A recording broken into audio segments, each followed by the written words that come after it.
40 वर्ष की उम्र में प्रधानमंत्री बनने वाले राजीव गांधी भारत के सबसे कम उम्र के प्रधानमंत्री थे और संभवतः दुनिया के उन युवा राजनेताओं में से एक हैं जिन्होंने सरकार का नेतृत्व किया है।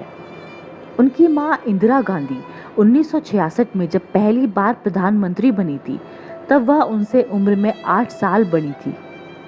उनके महान नाना जी पंडित जवाहरलाल नेहरू 58 वर्ष के थे जब उन्होंने स्वतंत्र भारत के प्रथम प्रधानमंत्री के रूप में 17 साल की लंबी पारी शुरू की थी। देश में पीढ़ीगत बदलाव के अग्रदूत गांधी को देश के इतिहास में सबसे बड़ा जनादेश प्राप्त हुआ था। अपनी मां की हत्या के शोक से उबरने के बाद उन्होंने लोकसभा के लिए चुनाव कराने का आदेश दिया। उस चुनाव में कांग्रेस को पिछले 7 चुनावों की तुलना में लोकप्रिय वोट अधिक अनुपात में मिले और पार्टी ने 508 में से रिकॉर्ड 401 सीटें हासिल की। राजीव गांधी का जन्म 20 अगस्त 1944 को बंबई में हुआ था।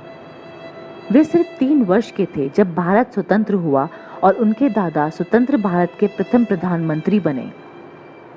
उनके माता पिता लखनऊ से नई दिल्ली आकर बस गए। उनके पिता फिरोज गांधी सांसद बने एवं जिन्होंने एक निडर तथा मेहनती सांसद के रूप में ख्याति अर्जित की। स्कूल से निकलने के बाद गांधी कैम्ब्रिज के ट्रिनिटी कॉलेज गए, लेकिन जल्द ही वे वहां से हटकर लंदन के इंपीरियल कॉलेज चले गए। उन्होंने वहां से मैकेनिकल इंजीनियरिंग की पढ़ाई की।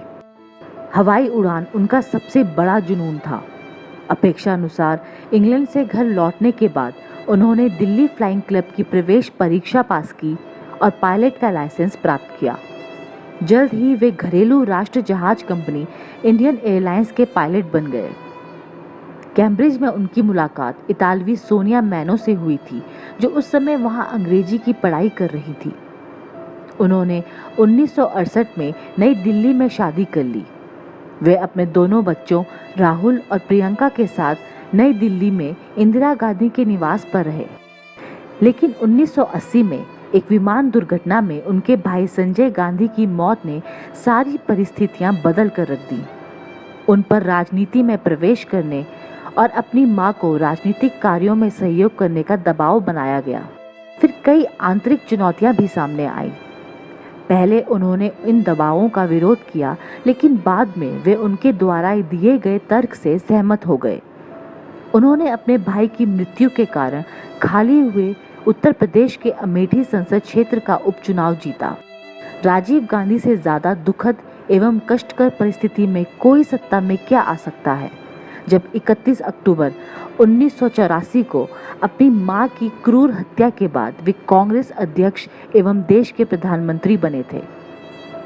लेकिन व्यक्तिगत रूप से इतने दुखी होने के बावजूद उन्होंने संतुलन, मर्यादा एवं संयम के साथ राष्ट्रीय जिम्मेदारी का अच्छे से निर्वहन किया।